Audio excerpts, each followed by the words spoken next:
유대 랍비들이 교훈으로 가르쳤던 한 이야기를 소개하면서 말씀 앞에 서기를 원합니다. 어느 날 한 천사가 여행하는 길에 두 여행하는 사람을 만나게 됩니다. 목적이 같아서 서로가 함께 길을 걷다가 해가 뉘엿뉘엿 져갑니다. 천사는 이제 자기 갈 길을 끝마치고 가야 할 일이 다 생겨서 그 두 여행객을 불러서 놀라운 비밀 한 가지를 이야기합니다. 나는 이제 당신들을 떠나야 되는데 당신들을 축복하고 싶다. 두 분 중에 먼저 한 사람이 복을 받으면 다음 사람은 먼저 받은 사람의 복을 2배나 받게 될 것이다. 그런데 동행했던 두 사람은, 한 사람은 욕심이 많은 사람이고 한 사람은 시기심이 많은 사람이었습니다. 두 사람이 말을 하지 않습니다. 나에게 먼저 축복해 주십시오 하면 분명히 옆에 있는 그 친구가 자기보다 2배나 더 받을 게 마음이 허락하지 않은 거죠. 천사 앞에 두 사람이 머뭇머뭇하고 있는데 성질 급한 욕심 많은 사람이 시기심이 많은 사람 맥살을 부어잡고는 네가 먼저 이야기해라. 안 그러면 너 죽는다. 그러니까 할 수 없이 시기심이 많은 사람이 입을 여는데 그가 천사한테 자기 소원을 아뢰기를 내 눈 하나를 좀 멀게 해 주십시오 라고 소원을 말했어요. 소원을 말하자마자 자기 눈 하나가 그냥 갑자기 멀어져 버렸어요. 그런데 두 번째 2배로 받으려고 했던 욕심 많은 사람은 자기 눈이 갑자기 왼쪽도 오른쪽도 다 눈이 멀어버린 겁니다. 뭐 기다면 안 들어도 될 이야기니까 그냥 서척하지만 오늘 이 세상에요, 함께 같은 목적을 가지고 인생을 살면서도 같이 갈 수 없는 이 두 사람의 모습을 안타깝게도 랍비는 지혜로 가르치고자 하는 이야기가 아닌가 생각합니다. 우리는 지금 함께 예수 그리스도의 피로 나눈 은혜로 같은 포항 침례교회라고 하는 공동체 속에 여기서부터 또 천국까지 함께 가야 됩니다. 할렐루야. 옆 사람은 쳐다보시고 함께 갈 수 있어서 행복합니다. 진심이기를 주의 이름으로 축원합니다. 그런데 안타깝게도 오늘 세상을 보십시오. 모두가 다 하나같이 미래가 보이지 않는 불투명한 내일, 보이지 않는데도 분주하게 길을 걷습니다. 그러면서 말할 수 없는 욕심과 시기심이 가득해서 말로 표현한다면 비록 함께 가지만 직장에서 함께 가지만 인생살이 속에 너 죽고 나 죽자 라는 식의 현장을 우리는 혹시 달려가고 있지 않는지 한번 생각해 보시기 바랍니다. 정말 우리는 함께 살 수 없을까요? 이처럼 각박한 삶을 사는 우리들에게 오늘 하나님이 한 민족을 택하셨고 그 가운데 모세를 세워서 그 이스라엘 백성들을 하나님이 함께 하는 걸음으로 이끄시는 그 걸음의 현장에 하나님이 역사하신 역사는 오늘 우리가 살아가고 있는 개인뿐만 아니라 이 나라 이 민족이 하나님과 함께 해야 할 분명한 이유, 그 함께함에 이루어야 될 믿음의 놀라운 기적, 그것이 우리의 거룩한 새로운 믿음의 표대가 되고 영적인 거룩한 도전이 되기를 소망하는 마음 가운데 오늘 함께 모세의 믿음을 묵상해 보려고 합니다. 히브리서 11장 28절에 이렇게 기록합니다. 믿음으로 유월절 피 뿌리는 예식을 정하였다. 이는 장자를 멸하는 자로 그들을 건드리지 않게 한 것이다 라고 한 줄 기록하고 있습니다. 여호와 하나님께서 사랑하여 택한 이스라엘 백성들, 그들을 구원하기 위해 애굽 천지를 뒤흔들어 그들의 부와 영화의 상징으로 여겼던 신들을 마치 저주라도 하듯이 한 가지 한 가지 하나님은 기적을 행하시면서 마지막 10번째 재앙, 우리가 너무나 잘 알고 있는 애굽의 모든 짐승뿐만 아니라 애굽의 최고의 통수권자인 바로의 장자까지 처음 난 것을 다 죽일 것을 하나님은 말씀하시면서 그 택한 백성들에게 하나님은 한 약속을 하셨습니다. 너희들은 다 집안에 들어가 함께 집 문설주와 임방에 양의 피를 바르고 하나님 저주의 사자가 온 애굽 천지를 다 뒤흔들어 장자를 죽일 때 너희들은 그 안에서 구원을 받으라고. 아주 까마득한 옛날 이야기 같지만 믿음으로 새로운 역사를 기적으로 이룰 주인공이 되기 위해서 우리 이 시간 잠깐 그날 암울한 밤을 한번 기억해 보시기를 바랍니다. 여호와 하나님의 택한 백성이라면 그들에게 요구되는 것은 딱 한 가지입니다.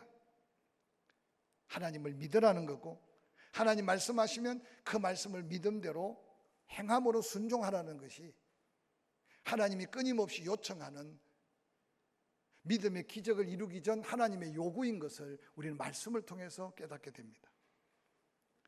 놀랍게도 이스라엘 백성들은 여호와 하나님 말씀을 대언하는 모세를 믿었고 모세의 입의 말씀이 하나님 말씀인 줄 믿고 순종했습니다.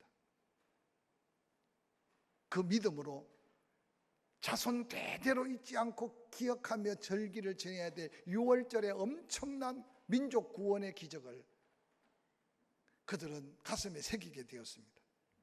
훗날 미국 믿음의 영웅들을 바라보며 그 후손들이 이렇게 그들의 선조들의 믿음을 찬양합니다.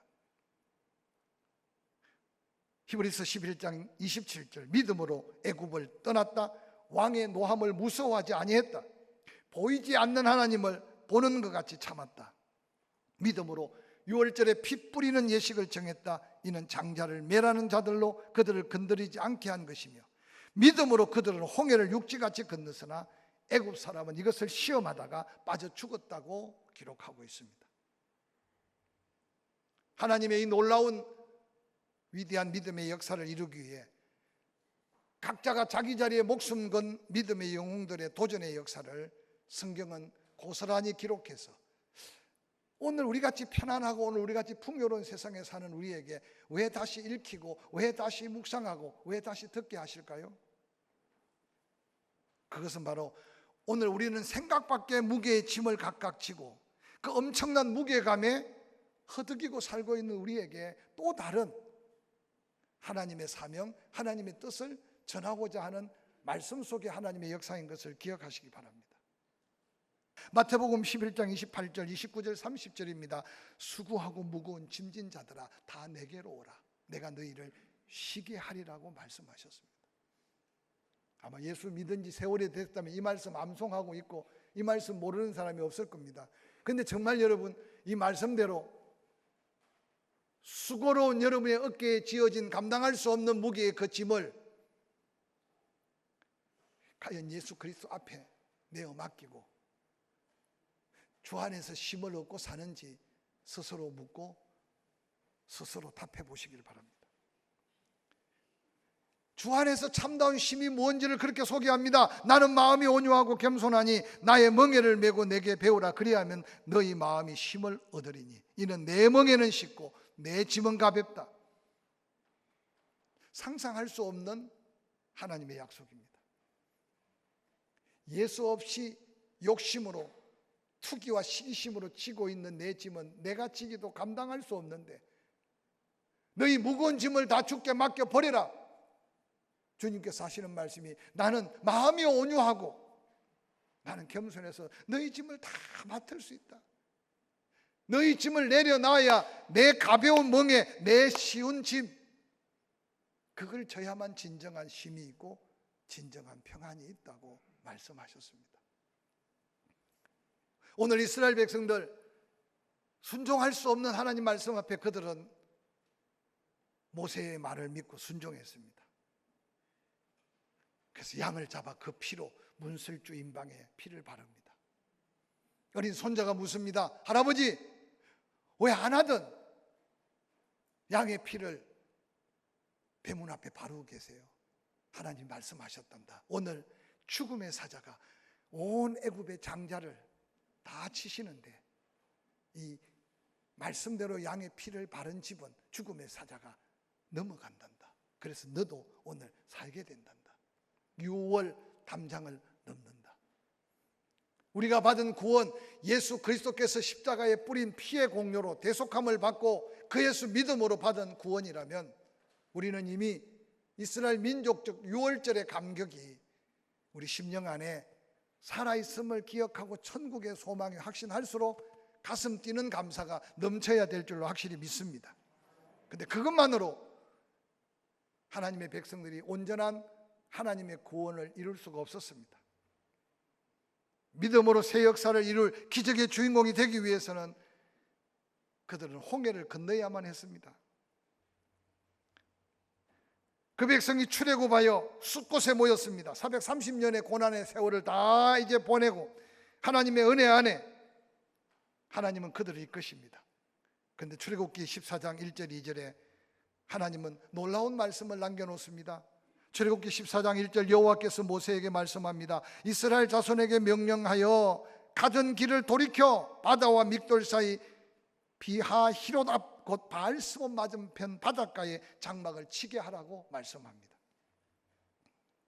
지금 이스라엘인들이 가는 길은 그 길을 계속 가면 지중해 해안으로 향한 다메섹까지 이어진 당시의 국제도로가 펼쳐져 있었습니다. 그런데 하나님이 처음 그 길로 인도하시다가 숫곳에서 그들의 방향을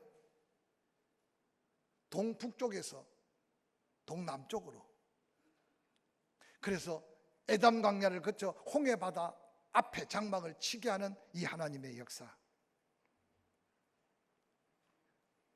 우리의 인생길을 가다 보면 쉬운 길도 있고 고생이 덜한 길도 있지만 하나님이 지금 막힌 홍해길로 인도하시면 세심한 하나님의 뜻과 계획이 있다는 사실을 이스라엘 백성들은 알 수가 없었습니다.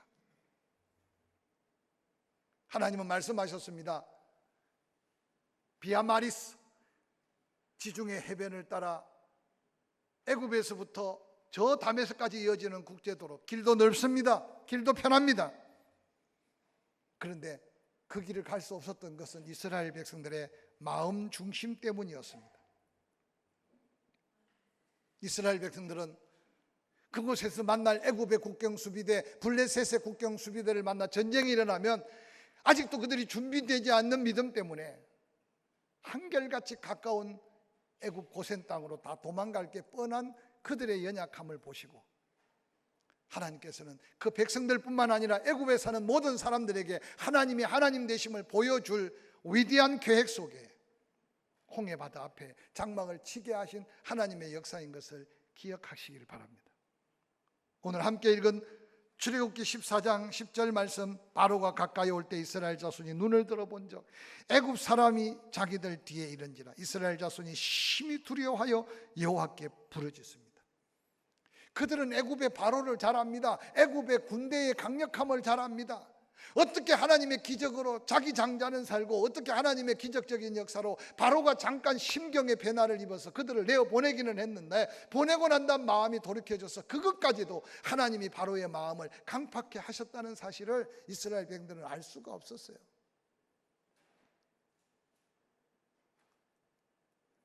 에담 광야에 모래바람을 일으키며 그 강력한 애굽의 기마 부대가 앞장서고 모든 군대가 이스라엘을 추격해 옵니다. 앞에는 홍해 바다가 시퍼렇게 그들의 앞길을 가로막고 있습니다.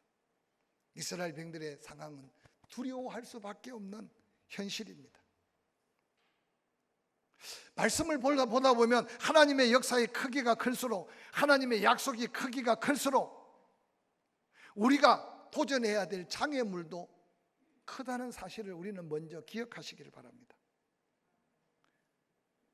다시 한번 이야기 드리면 하나님의 역사의 기적의 크기와 장애물의 크기, 하나님이 약속한 축복의 크기와 우리가 감당해야 될 믿음의 시련과 연단의 크기도 극이 걸맞은 크기라는 사실을 기억한다면 우리는 불같은 시험을 만날 때 말씀대로 이상한 일 당한 것처럼 생각지 않고 그 가운데 하나님의 뜻을 찾고 그 가운데 하나님의 계획을 묵상하면 성령께서 구하는 지혜 속에 보이지 않는 하나님을 보는 하나님처럼 내 귀로 들을 수 없는 하나님이었는데 어느 날 성령의 감동으로 하나님의 음성이 들리는 믿음의 자리로 서게 된다는 사실을 다시 한번 깨달을 수 있기를 주의 이름으로 간절히 축원합니다. 출애굽하여 가나안 땅으로 가는 축복의 약속받은 그 백성들, 그 앞을 가로막는 장애물은 딴 게 아니었습니다. 출애굽기 13장 17절은 이렇게 기록하고 있습니다. 바로가 백성을 보낸 후에 블레셋 사람의 땅의 길은 가까울지라도 하나님이 그들의 그 길로 인도하지 아니하셨다. 왜냐? 하나님 말씀하시기를 이 백성이 전쟁을 하게 되면 마음을 돌이켜 애굽으로 돌아갈까 함이라. 남의 이야기가 아니에요. 조금만 힘들면 옛날로, 조금만 어려우면 이전으로.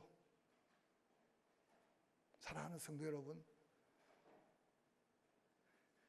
우리가 갈 길은 힘들고 어려워도 천국까지 하나님이 인도하신다는 사실을 믿는다면 좌로나 우로나 치우치지 말라고 한 여호수아를 향한 여호와 하나님의 말씀을 우리는 다시 한번 기억하고 믿음으로 도전하게 될 줄로 확실히 믿습니다.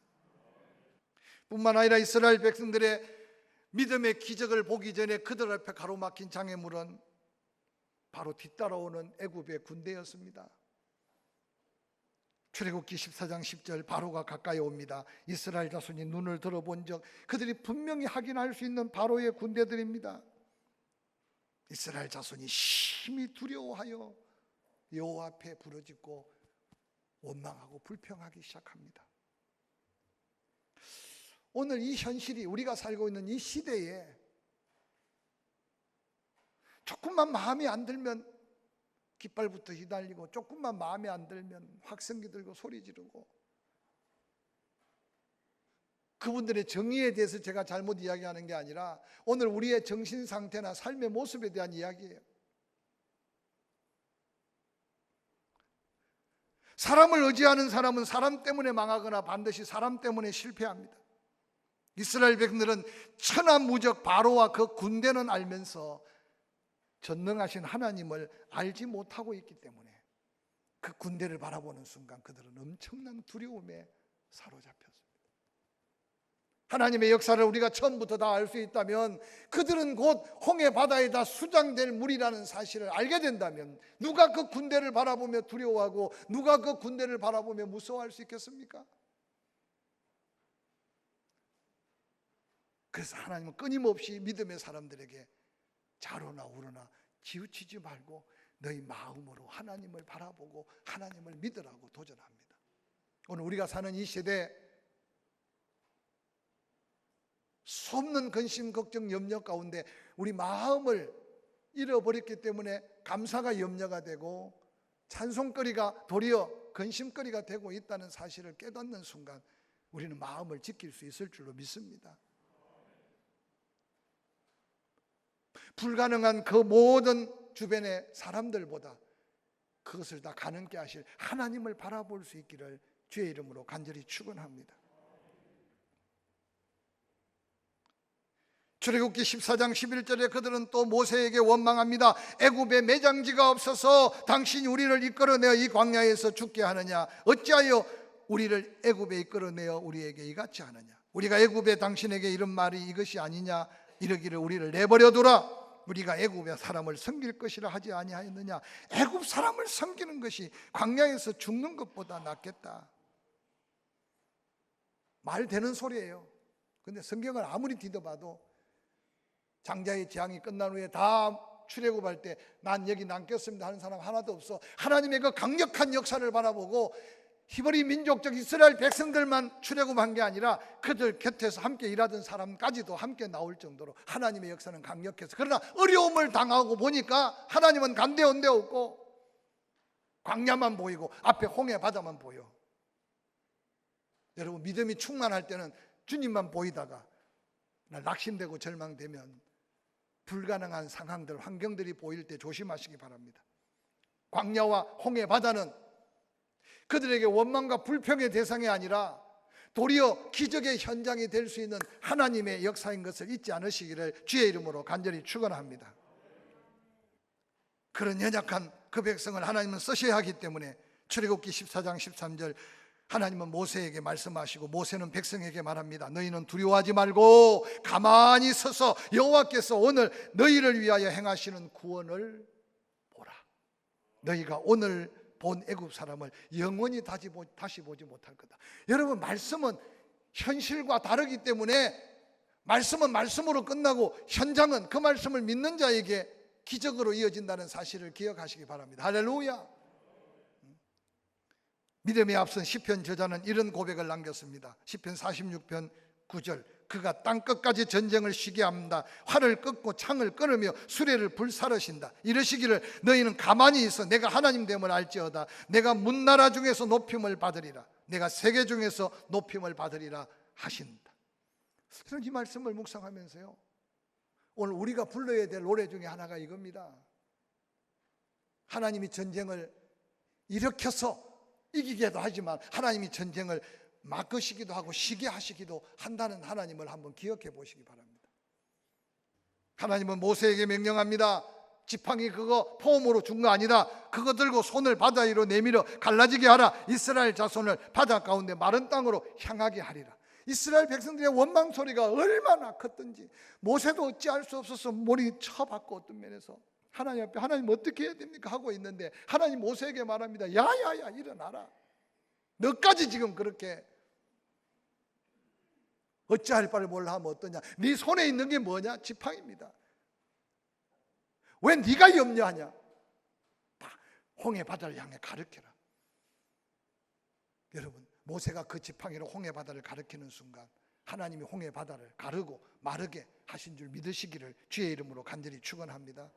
이스라엘 백성들은 수고로의 인생을 사는 것 같지만 그들을 그 바다 가운데 구원하기 위해 하나님은 너무 분주하게 일하셨어요. 출애굽기 14장 19절 이스라엘 진 앞에 가던 하나님의 사자가 그들 뒤로 옮겨가며 구름 기둥도 앞에서 그 뒤로 옮겨 애굽진과 이스라엘 진 사이에 이르렀으니 저쪽은 구름과 흑암이 있고 이쪽은 밤이 밝음으로 밤새도록 저쪽이 이쪽에 가까이 못하였더라. 여러분, 이 말씀을 제가 읽으면서요, 우리는 밤잠 이루지 못하고 염려하고 근심하고 있어도 하나님은 택한 그 백성을 하나님이 하나님 되시고 약속이 약속되게 하기 위하여 하나님은 너무 바쁘게 일하시고 계신 하나님을 한번 묵상해 보시기를 주의 이름으로 간절히 축원합니다. 여러분 혼자 아픈 게 아니에요. 여러분 혼자 힘든 게 아니라는 거예요. 이게 믿음이에요. 하나님이 분주하게 일하고 계신 하나님을 여러분 삶에서 경험해 가면서 그게 믿음이 되기를, 그 믿음이 기적을 이루는 믿음이 되기를 주의 이름으로 간절히 축원합니다. 15절에 이렇게 이어집니다. 여호와께서 모세에게 말합니다. 너는 어찌 내게 부르짖고만 있느냐? 이스라엘 자손들을 향하여 앞으로 나아가게 해라. 지금은 원망하고 불평할 때가 아니다. 애국 군사 신경 쓰지 말아라. 홍해 바다를 가르는 건 내가 할 일이다. 너희들이 할 일은 믿음으로 나아가라는 거예요.